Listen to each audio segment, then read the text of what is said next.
I didn't tell you because you'd be weird about it, she said after I learned she was sharing a hotel room with her ex.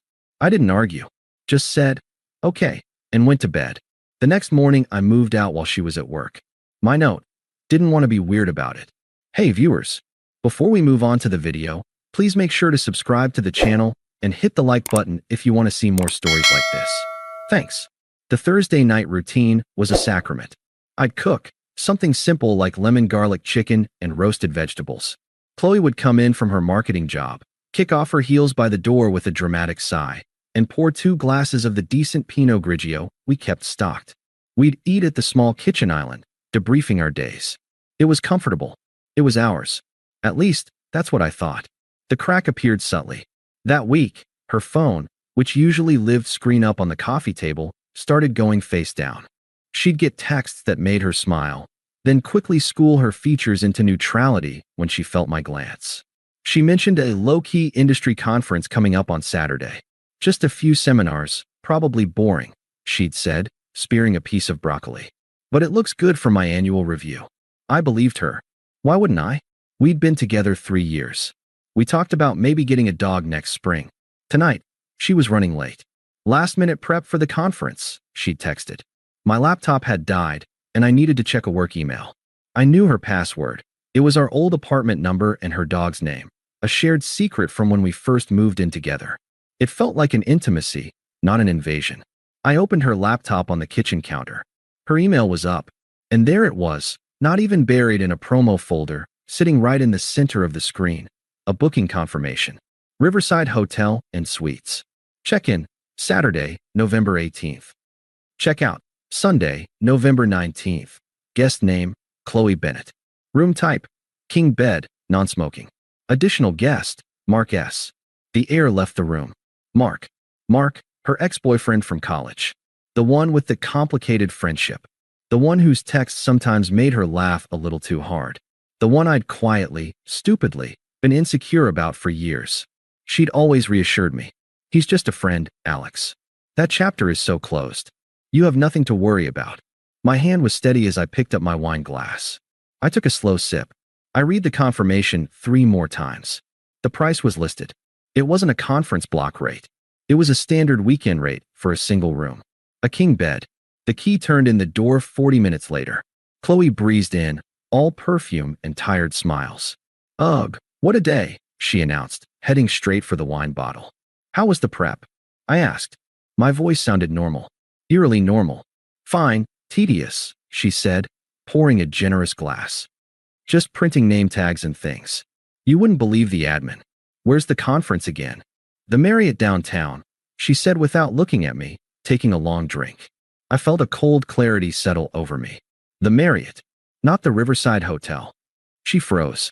The glass hovered an inch from her lips.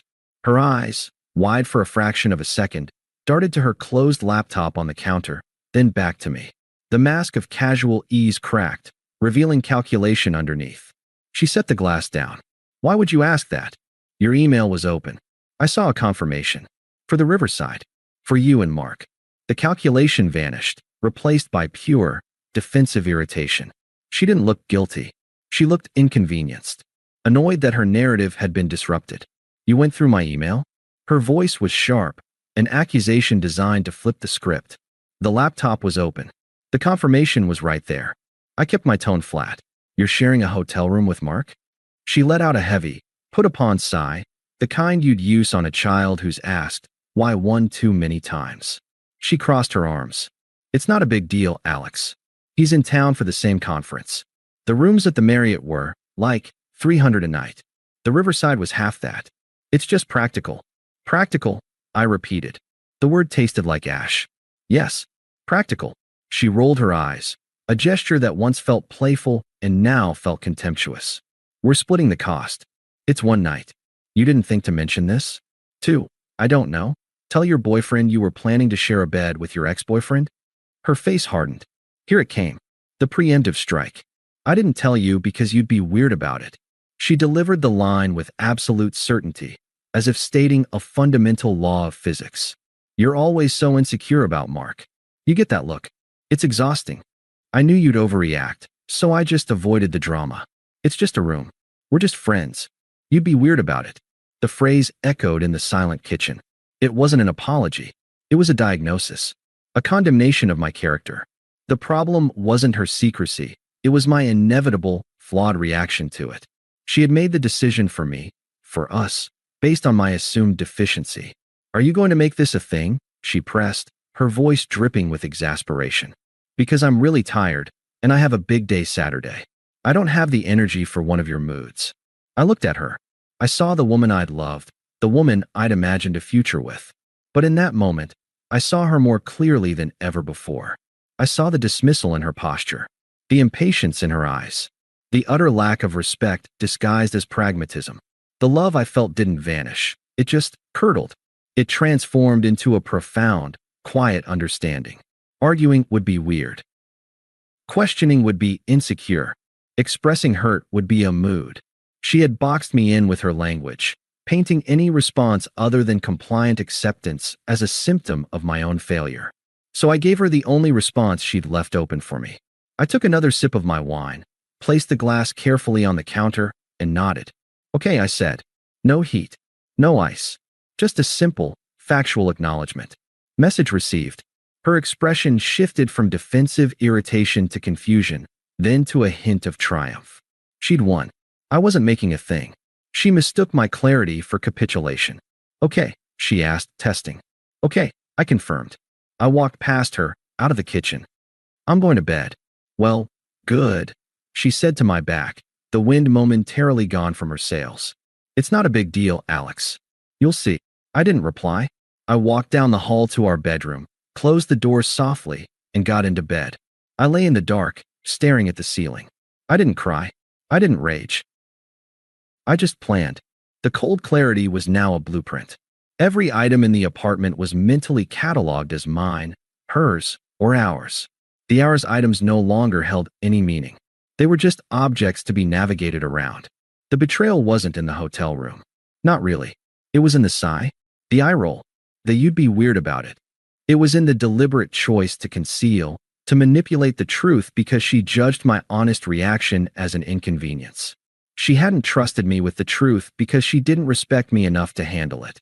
She saw me as a problem to be managed, not a partner to be respected. As her breathing evened out in sleep beside me, the last of the emotional tether snapped. I felt it go, silent and final. I was already gone. I woke at 5:45 a.m. before the alarm. Qley was asleep, her back to me, a vague shape in the pre-dawn gray. I watched the slow rise and fall of her shoulders for 1 minute. This was the last time. I felt nothing. Not anger, not sadness. A hollow, clean neutrality. I slid out of bed with the care of a ghost. In the living room, I started with the essentials. Laptop, charger, important documents from the filing cabinet. My suitcase from the closet, my duffel bag. I packed clothes methodically, a week's worth of work attire, gym clothes, jeans. I left the sweater she'd given me last Christmas folded on the dresser. I left the silly novelty socks from our first vacation together in the drawer. The books on the shelf were easy. These were mine, those were hers. I took mine, stacking them neatly in a cardboard box I'd flattened and stored in the closet. The framed photo of us at the beach? I left it on the shelf. It was part of her story now, not mine. In the bathroom, I cleared my side of the cabinet. Toothbrush, razor, cologne, the expensive moisturizer she'd teased me for buying. I left the shared toilet paper, the half-used tube of her toothpaste, the basket of bath bombs we'd bought together. By 7 a.m., the core of my life was packed into my car, which I'd loaded through the building's back entrance to avoid the security camera pointed at the front parking lot. I made 2 trips. It was efficient, quiet. At 7:15, I heard the shower turn on. My heart rate didn't spike. I just moved to the final phase. I took a sheet of plain printer paper and a pen from the kitchen drawer. I stood there, the pen poised. What was there to say? Explanations would be weird. Justifications would be dramatic. Emotion would be a mood. Her words from last night were the perfect, sterile framework. I wrote in clean, block letters. Didn't want to be weird about it. My key is on the counter. Do not contact me. Alex. I placed the note in the center of the kitchen island, the holy altar of our Thursday night sacraments. I set my apartment key beside it, the metal making a soft click on the granite. I did a final walkthrough. The space looked lived in, but subtly altered. A gap on the bookshelf. An empty spot on the bathroom counter. It was the apartment of someone who had left, not someone who was coming back. The shower stopped. Time to go. I closed the front door behind me for the last time, listening for the solid thunk of the lock engaging. I didn't look back. I got into my car, which now held the tangible sum of my independence in boxes and bags. I didn't drive away immediately. I sat in the driver's seat, hands on the wheel at 10 and 2. I looked at the building, at the window of what was, for 3 more hours, still technically my apartment. I waited for the feeling. The crushing grief, the fiery anger. It didn't come. There was just a vast, quiet emptiness. Not the emptiness of loss, but the emptiness of a canvas that has been wiped clean. It was terrifying and peaceful in equal measure. My phone buzzed in the cup holder. A notification for a 9:30 a.m. meeting I'd almost forgotten. The mundane anchor of reality. I put the car in drive and pulled out of the parking lot. I drove to a boutique hotel across town, one I'd booked on my phone at 2 a.m. while lying beside her. I'd paid for a week. It was a stopgap, a sterile bubble in which to think. The clerk handed me a key card. The room was anonymous and quiet. I placed my suitcase on the luggage rack, set my laptop on the desk. I sat on the edge of the bed. Now, the silence was absolute. No hum of our fridge, no distant traffic from our street. Just the faint, impersonal whir of central air. I thought of her finding the note. The confusion, then the dawning comprehension. The panic. I didn't crave it. I didn't dread it. It was simply a next event, happening in a parallel world that no longer intersected with mine. The feeling that finally surfaced wasn't about her at all. It was a deep, bone-level exhaustion, and underneath it, the first faint spark of something else. Something that felt like oxygen returning to a room that had long been starved of air. It was over, and I had been the one to end it, not with a scream, but with a whisper, not with a fight, but with a simple, devastating acceptance of what she had offered me. Nothing. I lay back on the unfamiliar bed, staring at a different ceiling. I had a list of things to do. Call my landlord, the lease was in my name, forward my mail, find a realtor. But for now, I just breathed. The weird, dramatic, moody part was over. Now, the rest of my life could begin. The hotel room was a cocoon of white noise and neutrality. I slept for 12 hours straight, a deep, dreamless coma of exhaustion.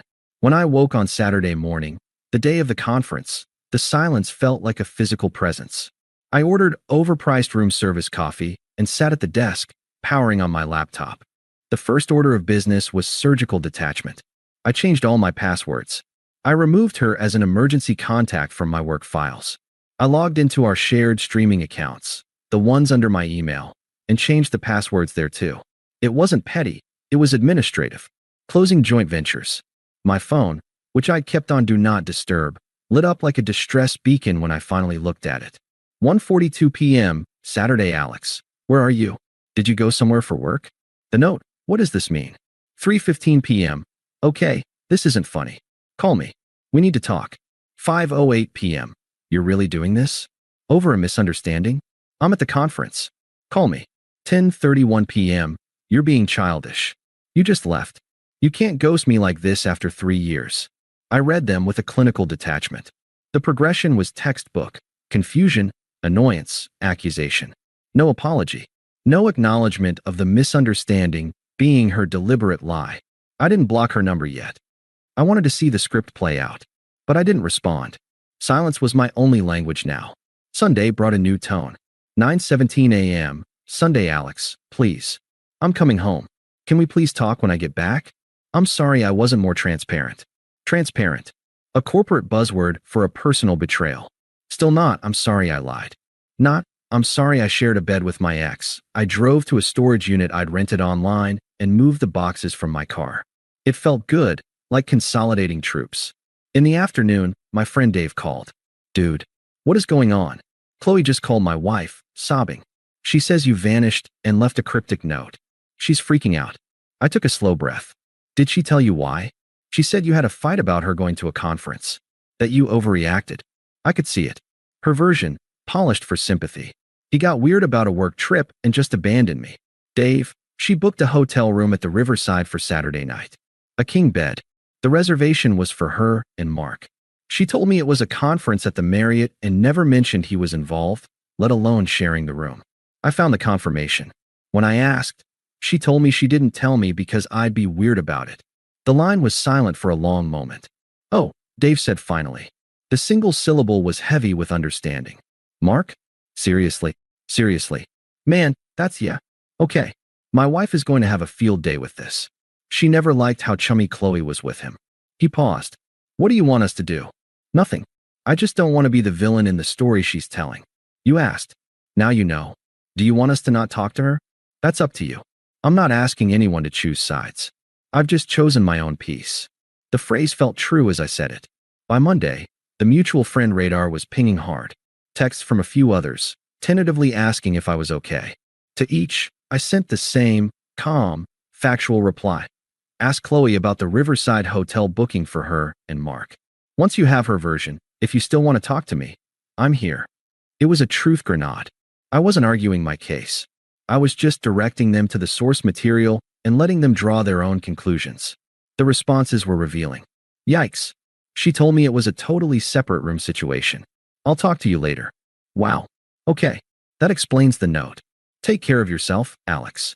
Lisa, who had been Qley's closest friend before we got together, called me on Tuesday evening. Her tone was pure mediation. "Alex, hi. Listen, I talked to Qley. She's really struggling. She admits she handled it poorly, not telling you about Mark. But she swears nothing happened. It was just to save money. She's devastated you left like this." "I'm sure she is," I said, looking out my hotel window at the city lights. "Can't you just hear her out? For closure, if nothing else? You loved her once." The phrase "loved her once" hit like a soft hammer. It was already in the past tense. I heard everything I needed to that night, Lisa. The facts were in the email. Her response to being caught was to call me weird, insecure, and dramatic. That was my closure. But Mark's gone now. He was just in town for the weekend. It's not like she's choosing him. I almost laughed. She'd missed the point entirely. This isn't about me versus Mark. This is about respect versus contempt. She showed me contempt. I'm choosing not to live with it. I wish her well, but I'm not involved in her journey anymore. Lisa sighed, the sound of someone who'd hit a wall. "You're being really cold about this." "I'm being clear," I corrected gently. "There's a difference." I hung up. The first waves of social karma were lapping at Qley's door. Her story was leaking, and the leaks weren't in her favor. I could feel the narrative shifting, even from my isolated hotel room. She was no longer the innocent girlfriend ghosted by an unstable man. She was the woman who'd hidden a hotel stay with her ex and was now facing the consequences. The quiet middle stretched. I went to work, performed normally. I found a realtor and started looking at small, modern apartments across town, in neighborhoods she'd always deemed too far from the action. I started going to the gym at 6 a.m., relishing the brutal, mindless repetition. I began to sleep through the night again. And then, through the fragile grapevine of mutual acquaintances, the first whispers of Mark's true colors reached me. Dave's wife, Sarah, had a friend who knew Mark from college. Apparently, Dave said over a beer that Friday, a week and a half after the night, "Our boy Mark is a bit of a grifter. Between jobs. Or, more accurately, between getting fired from jobs. He wasn't there for any conference. He was crashing on a buddy's couch and saw a chance for a free night in a nice hotel with an old flame." I took a sip of my beer. It was a rich, dark stout, a taste I'd developed on my own, separate from Qley's preference for sweet ciders. Sounds about right. Word is he was bragging about it to some people after, being real sleazy about it. I nodded. I felt no triumph. Just a grim validation. The practical room share had nothing to do with conference logistics and everything to do with Mark's opportunism and Qley's poor judgment. The foundation of her justification was made of sand, and the tide was coming in. The consequences weren't a thunderclap. They were a slow, suffocating drizzle. I signed a lease on a new apartment, a sleek one-bedroom with a view of the river, not the downtown skyline she loved. Moving in was a solo, satisfying project. Every piece of furniture I bought was mine, chosen for function and my taste alone. The space echoed, but it echoed with potential, not absence. The reports from the old life trickled in, no longer sought by me, but offered by a universe that seemed bent on keeping me informed. Financial stress, Sarah mentioned it casually. So, Chloe's apartment. The lease is in your name, right? She called the management company in a panic, trying to get it switched to hers. They told her she'd need to requalify on her own income, and with the debt she's carrying. She didn't finish. I knew. My salary had covered the bulk of the rent. Chloe's lifestyle, the Pilates classes, the nice wines, the constant stream of online packages, required dual income. Alone, she was drowning. I'd paid the final month's rent as required by my lease, giving her a 30-day life raft. The clock was ticking. The Mark situation, he didn't leave town. According to the grapevine, now fertilized by Chloe's own desperate confessions to remaining friends, Mark had nowhere to go. His couch-surfing arrangement had expired. In a move of staggering folly, Qley let him move into our, now her, apartment. Temporarily, she'd said. Dave delivered this update with a grimace. Sarah's friend saw them arguing at the griddle last weekend. Said Mark was talking down to her, calling her naive. Looked like a real prince. The image was clear. The charismatic, challenging ex was now a surly, unemployed housemate. The fantasy had curdled into a depressing reality. Professional erosion. My old colleague, Ben, who worked in a building near Chloe's office, sent me a text. Saw your ex at lunch. She looked rough, man. Heard through the gossip mill that some guy showed up drunk at her office last week looking for her. Caused a scene. Security got involved. Not a good look. Mark. It had to be. The instability wasn't contained to the apartment. It was bleeding into her professional world, the realm she cared so much about. Her reputation, always so carefully curated, was getting stains no amount of spin could remove. Social isolation. The friend group had quietly but decisively polarized. The ones who valued loyalty and straightforwardness drifted to my side, not with drama, but with simple, sustained presence. An invite to watch the game here, a coffee there. The ones who thrived on chaos and drama were still in Chloe's orbit, but they were fewer. Lisa, the mediator, had stopped calling me. I heard she was spending a lot of time consoling Qley, a thankless task that was wearing her thin. I didn't revel in it. I observed it with the detached interest of a biologist watching an inevitable natural process. She had chosen secrecy, which bred distrust. She had chosen Mark, who was a parasite. She had chosen to disrespect me, which cost her the stabilizing force I'd provided in her life. The dominoes were falling according to a simple, brutal physics. One evening, as I was assembling a new bookshelf in my silent, clean apartment, my phone buzzed with an unknown number. A voicemail followed. Her voice was strained, scratchy from crying or shouting, stripped of its usual melodic confidence. Alex, pick up. I know you're there. Look, I made a mistake, but you're overreacting. You just left. How could you do that to us? Do you know what you've done? Everything is a mess. Just call me back. Please. There it was. The final, ugly shift. No more. I'm sorry I wasn't transparent. Now it was you did this to us. The blame was fully externalized. My calm exit was the original sin, not her deceit. Her mess was my fault. The entitlement was breathtaking. I deleted the voicemail. I didn't save the number. I went back to tightening the screw on my bookshelf, ensuring it was level and strong. I was building something new, piece by piece. She was trapped in the ruins of what she'd broken, and she was just beginning to understand that the person who used to help her clean up the mess was gone for good. The drizzle was becoming a downpour, and she was standing in it without an umbrella. All because sharing a hotel room with her ex was practical, and being honest with me would have been weird. The irony wasn't lost on me. It was the quiet, satisfying kind that doesn't need a smile. It just is. The texts became a weather pattern, erratic, stormy, then pleadingly clear. I'd stopped reading them in full after the voicemail, but notifications still flashed. I saw fragments on my lock screen, a surreal haiku of her unraveling. We need to talk about the lease. Mark is being impossible. My mom said you called her? I hadn't. I'm at my wit's end. You owe me at least a conversation. You owe me. That was the refrain. The currency of 3 years, in her mind, had accrued a debt I was now refusing to pay. The debt of my attention, my emotional labor, my stability. She was calling in the loan, and I had closed the bank. The first real test came via her older sister, Megan. We'd never been close. She'd always viewed me as too quiet for her vibrant sister. Her call felt like a managerial intervention. Alex, it's Megan. Her voice was all business, no pleasantries. We need to address this situation with Qley. She's falling apart. I'm sorry to hear that, I said, the phrase deliberately neutral. Not, I'm sorry for her. Just an acknowledgement of received information. She's made mistakes, obviously. But what you're doing, this silent treatment, this financial abandonment, it's cruel. You're not the man I thought you were. I let the accusation hang in the air for a beat. What did she tell you about the cause of this situation, Megan? She said you had a fight about her ex being in town, and you completely overreacted. You left her high and dry. Did she mention that the fight was about me discovering an email confirmation for a hotel room she'd booked to share with said ex? A fact she'd actively hidden from me, and when confronted, told me she hid it because I'd be weird about it?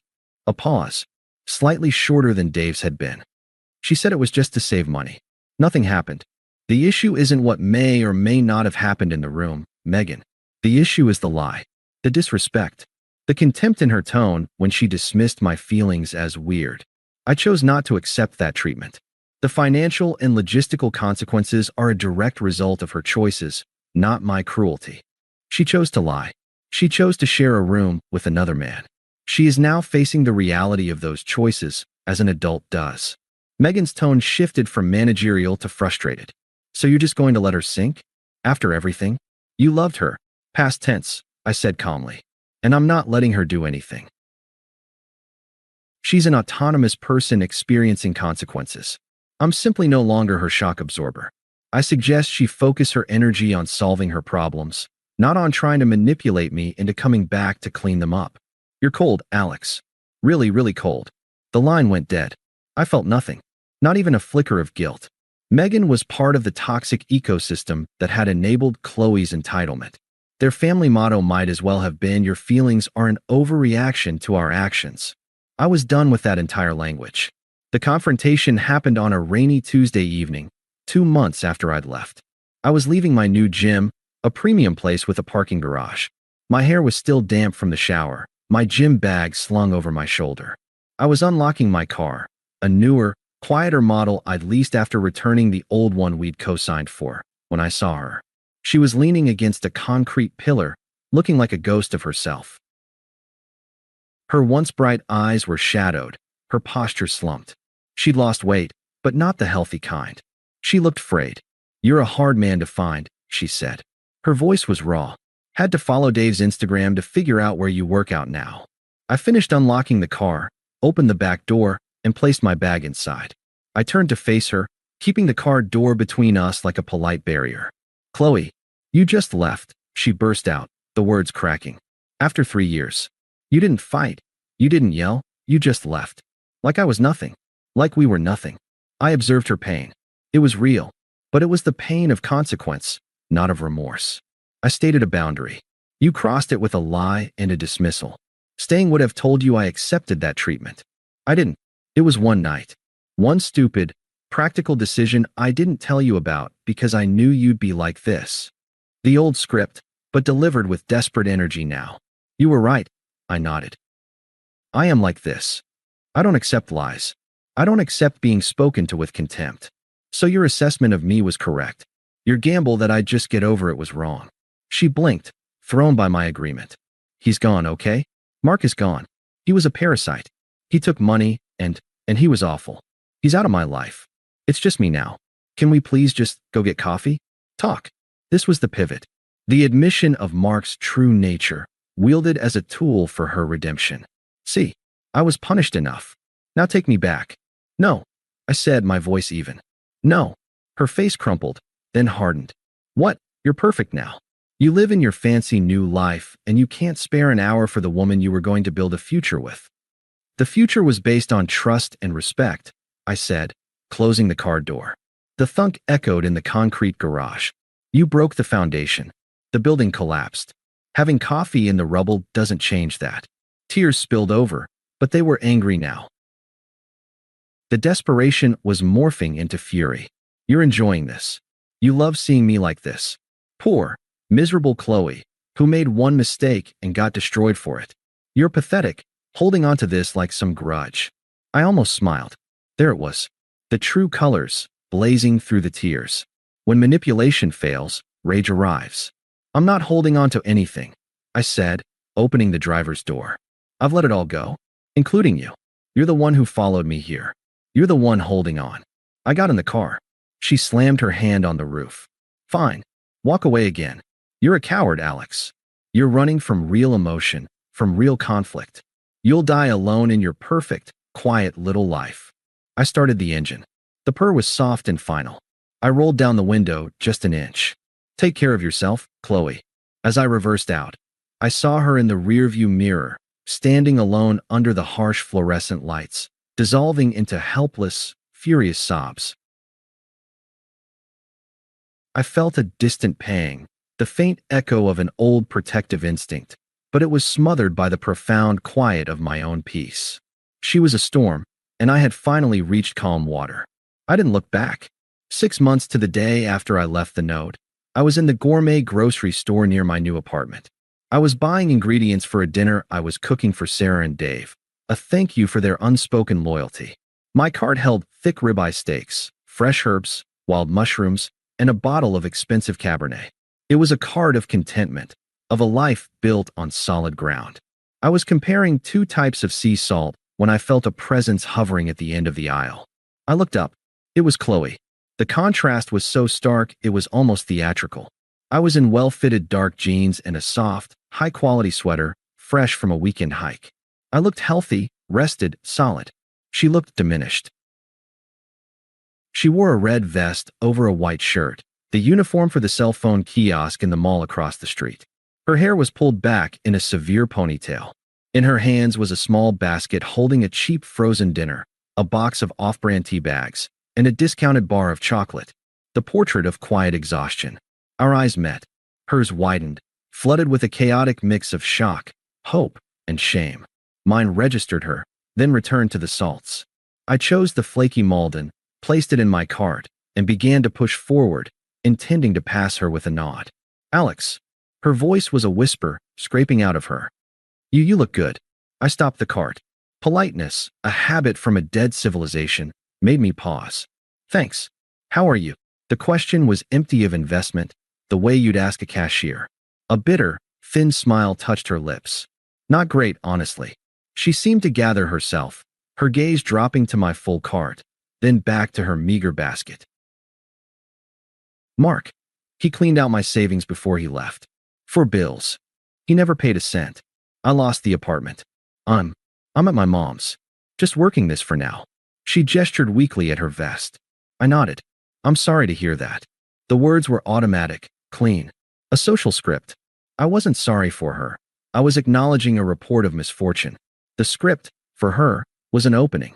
Her eyes brimmed. I miss us, she said, the words rushing out. I think about it every day. What I threw away. I made a terrible, terrible mistake. The biggest of my life. Can we ever? Is there any way? I didn't let her finish. I didn't need to hear the plea. My voice was calm, definitive, free of any cruelty or gloating. It was simply factual. Qley, that chapter's closed. I've moved on. Completely. She flinched at completely. Moved on? To what? To who? To my life? I said, not taking the bait about another woman. I've moved cities, actually. Accepted a director position with the firm. I start next month. You're leaving? The panic in her voice was visceral. My physical departure would make her loss permanent, geographical. A final nail. The opportunity was too good to pass up. I checked my watch, a smooth automatic piece I'd bought as a gift to myself for the promotion. I actually need to go, meeting my realtor to close on a condo before I move. A condo. A director position. The facts landed like stones. I wasn't just surviving without her. I was thriving in a way that was visibly, tangibly beyond the life we'd had together. Her face crumpled. The careful hope shattered, revealing the raw despair beneath. So that's it, she whispered, a tear tracing a path through her light makeup. After everything we were, you just become a stranger? You buy fancy salt and a condo, and I'm just a girl in a red vest buying a frozen dinner. I looked at her then, really looked. I saw the ghost of the woman I'd loved, buried under poor choices and their bitter harvest. I felt the last tiny filament of old connection snap, soundlessly. It was the moment you chose to hide that hotel room, I said, my voice quiet but absolute in the hushed, overly bright aisle. The moment you decided my trust was less important than your convenience. My feelings were weird. My reaction was a mood. You made your choice. This, I gestured not at her basket, but at the space between us, is just the landscape after that choice. I saw the understanding finally, truly, dawn in her eyes. It wasn't about Mark. It wasn't about a single night. It was about a fundamental disrespect she'd deemed acceptable. And I, the man she'd judged as too safe, too boring, too weird, had possessed a quiet strength she never anticipated. The strength to walk away and never look back. Take care of yourself, I said. It was neither a wish nor a curse. It was a dismissal. I pushed my cart past her. I didn't glance back. I walked toward the checkout, the wheels rolling smoothly on the polished floor. I paid for my steak and my wine and my fancy salt. I loaded the bags into the trunk of my car. As I drove away, I didn't think about her standing there. I thought about the sear I'd get on the ribeyes, the wine Dave would bring, the laughter that would fill my new apartment. I thought about the view from my future condo, in a new city, where the past was just a closed book on a shelf. The sky was clear. The road ahead was open. And the quiet in my heart was no longer the quiet of emptiness, but the profound, unshakable quiet of peace. She had tried to make me feel small, weird, and insignificant. In the end, her attempt had been the catalyst that showed me my own size, my own strength. And for that, I supposed, in the most detached way possible, I could almost thank her. Almost, but not quite. She didn't deserve that much space in my head. Not anymore. Thanks for watching. Make sure to subscribe to the channel and hit the like button. What do you think about this story?